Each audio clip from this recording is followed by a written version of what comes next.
All right. Hello, everyone. Coming at you. Oh, hey, Onyx. Coming at you with the full moon reading in Sagittarius. Can you see that? I hope you can. It's daylight. It's a beautiful Saturday.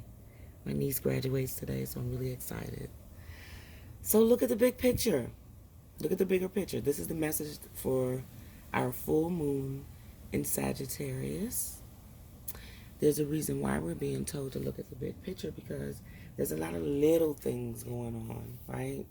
Little snatches and details, little things going on in life that we may not understand the why behind it, but there is a bigger reason, a bigger um, energy behind what's happening in our lives.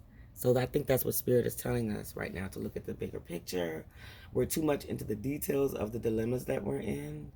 We're fretting over the minutia, and that can be counterproductive. Um, Perhaps we're being all talk with no action, right? This is a card to remind us that while it's good to think things through, sometimes you need to step back and look at the bigger picture, right? What's the most positive thought you can have about a situation you might find yourself in? And then start to count your blessings and just sit in gratitude. That's what I do. I sit in gratitude for every energy and situation that I'm in.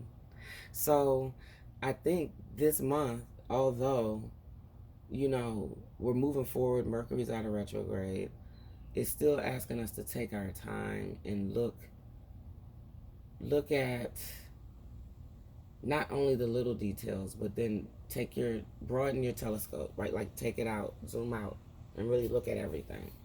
So the attunement to this moon is take time out for a mini break or adventure. I think it's time for that. The weather's nice. We can get away. Um, be confident without being overconfident to win the day. Have you shown that you care? If not, now is the time. Also, find a balance between speaking your mind and saying too much. I think that's been happening a lot within this last year. It's good to have a wonderful open throat chakra, but know when and how to say things. I think that's very important, because then we'll have less, you know, um, less confusion, less chaos. There's a time and a place for everything in life. So we have to take the time to know when and how to say what we need to say, so that we have the best possible outcome in life. The full moon in Sagittarius is a time when we are reminded that life is an adventure, and there's a big wide world to see beyond our backyard. I have to remember this and just take some time to travel, get away, leave my home, leave my neighborhood, and just go out and explore. Spirit guides me to do that all the time, and I really enjoy doing it and very grateful that I can. It's about having fun and being prepared to sail into uncharted territory. Now, I'm going to tell you something about that uncharted territory. We're going to come back around to that, because you got to be careful with that too. It's about big ideas versus the details. No matter when you draw this card, it encourages you to look at the bigger picture. So I'm loving that message. Then I went to the energy oracles, and this came out to remind us that we have adjacent possibilities. I love this because this is like many paths. There's many paths, choose one.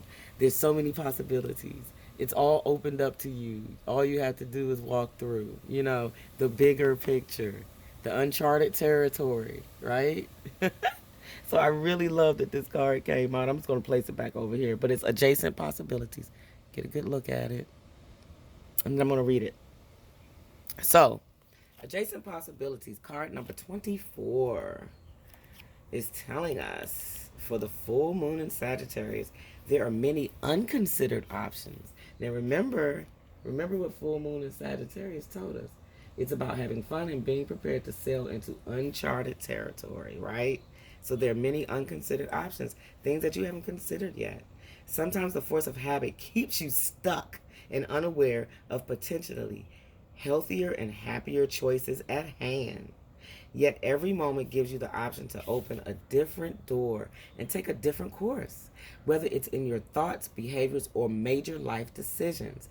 Unlike the indecision card, which indicates confusion and vacillation about which course to take, the adjacent possibilities card is here to tell you that you have many options and it's time to take a wider look at things.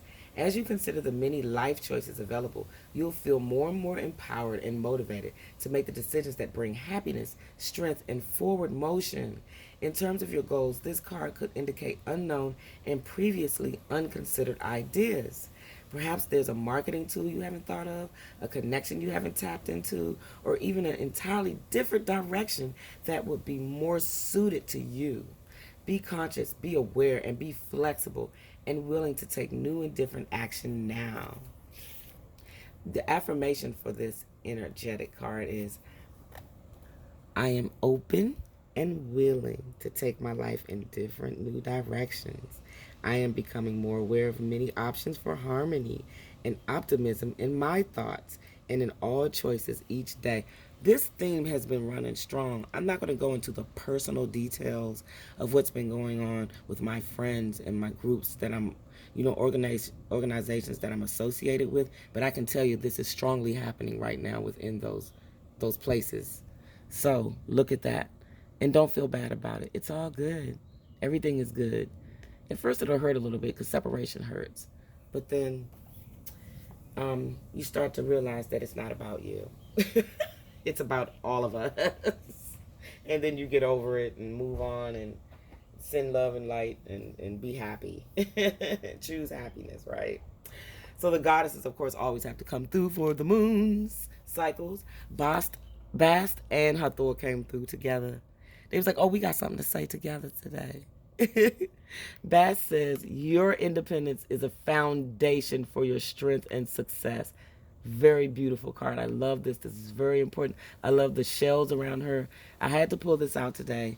I had to be my African authentic self today, as usual, every day. But more so today because the energy is just really pulling me in. I see these cowrie, these shells around her, and that really reminds me of my African energy, my wonderful inner rooted energy that I have. And then Hathor, receptivity. Bast is asking you to be independent in your thoughts, actions, and emotions. And then Hathor is asking you to allow yourself to receive. This will increase your intuition, energy, and ability to give to others. I think this is strictly for me, but I'm going to share it with y'all. Right? Because she's reminding us that, it's okay to let go so you can receive, right? So that's Bast and that's Hathor. They come through with these wonderful messages. I'm just going to read it a little bit. Like the cat, you're fiercely independent. You also have a need for affection and playful companions. Now is the time to balance your social interactions with solitude. While you may ask others for their opinions, ultimately you must make your own decisions. Your freedom and independence are top priorities. So ensure that these characteristics are nurtured. That's very important right now. So just take the message as it comes.